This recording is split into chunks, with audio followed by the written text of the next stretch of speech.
So President Trump's tariff proposal in some ways wades into some territory that's more comfortable for Democrats. Could it provide cover in some ways for some members of the GOP in a play that could swing wavering Trump voters in some cases and perhaps some independents back in his direction? He and his party need voters in the toss-up states, the steel states, some of them, to stay in power. So here now, one of those toss-up state senators up for re-election, Democratic Senator Joe Manchin of West Virginia. Senator, good to have you with us tonight. Thanks for being on the story. Your take on Gary Cohn's departure and on the president's stick-to-itiveness on this issue of tariffs. Well, let me speak about the president's movement on tariffs. I support 1,000%. I come from West Virginia. We were affected. The good jobs that we lost, I mean, good paying jobs with benefits. These are jobs that people never thought would ever have a chance of coming back. President Trump is giving them a chance for that to come back now. We're talking about fair trade. Everybody in America is for fair trade. This free trade hasn't worked out well for American or American jobs. This is not about the jobs or Main Street. This is about Wall Street pushing back now. And Main Street, hopefully, those are the people that voted for President Trump, and he's respecting that, and I think coming through on the commitment he's made to make sure that we're treated fairly throughout the world.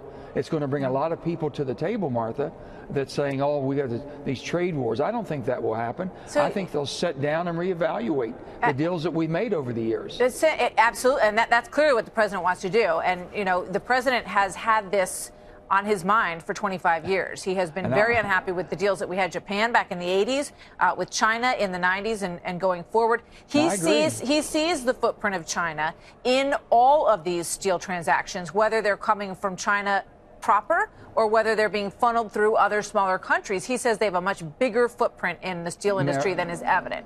Martha, he's exactly correct. Just connect the dots. China produces 50% of the world's supply of steel. They produce half of the world's supply.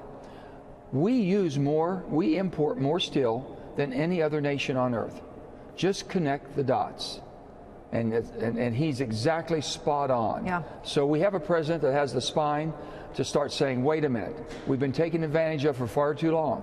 People in West Virginia and all over rural America and all over every rural state in America has suffered. We have a chance to fight back.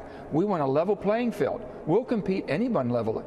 And what we're saying is if a country is going to charge us 20% to put our product in their market, shouldn't we reciprocate and charge the same coming in?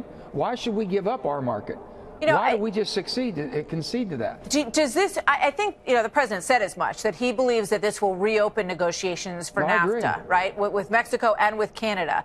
And he also has said that he likes bilateral trade agreements. He wants to sit down with these countries individually. Do you think he can succeed in that?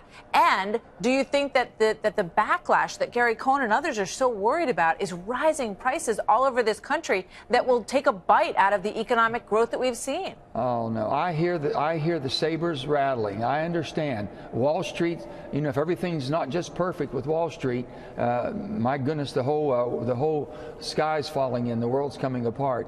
That's not it at all. I agree with the president on bilateral. I never have been a fan of multilateral. You have 5 or 6 different countries. We really sincerely are trying to give some advantages and help third world nations pick themselves up, but there's other people in the mix, and before you know it, we're giving super advantages to countries that don't need. They should be on even par. So I think this is absolutely correct in what the president's doing. Bilateral. Let's deal directly with Mexico. Let's deal directly with Canada, which has been favored nation treatment.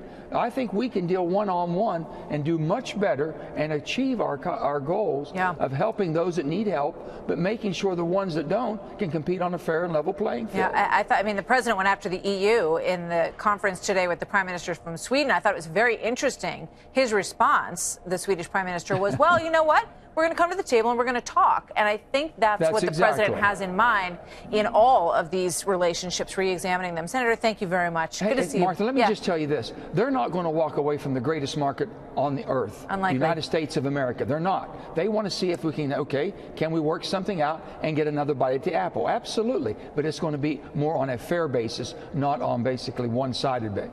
We will see. Senator Joe Manchin, thank you very much, sir, from West Virginia. Good to see you tonight. Thank you, Martha. Bye.